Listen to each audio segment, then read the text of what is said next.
بسم الله الرحمن الرحيم لا أقسم بيوم القيامة ولا أقسم بالنفس اللوامة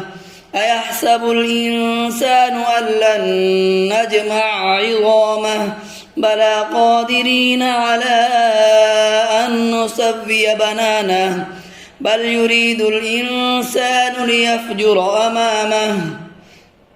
يسأل أيان يوم القيامة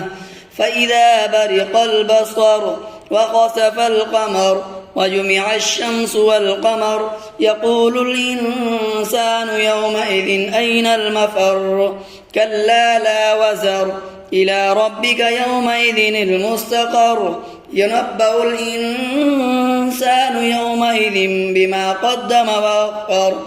بل الإنسان على نفسه بصيرة ولو ألقى معاذيره لا تحرك به لسانك لتعجل به إن علينا جمعه وقرآنه فإذا قرأناه فاتبع قرآنه ثم إن علينا بيانه كلا بل تحبون العاجلة وتذرون الآخرة وجوه يومئذ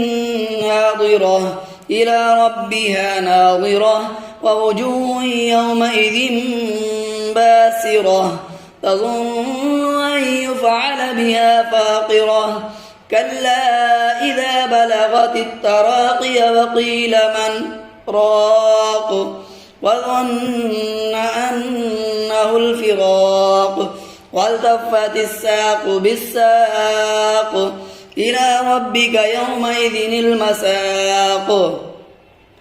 فلا صدق ولا صلى ولكن كذب وتولى ثم ذهب إلى أهله يتمطى أولى لك فأولى ثم أولى لك فأولى أيحسب الإنسان أن يترك سدى ألم يك نطفة من مني يمنى ثم كان علقة فخلق فسوى فجعل منه الزوجين الذكر والأنثى أليس ذلك بقادر على أن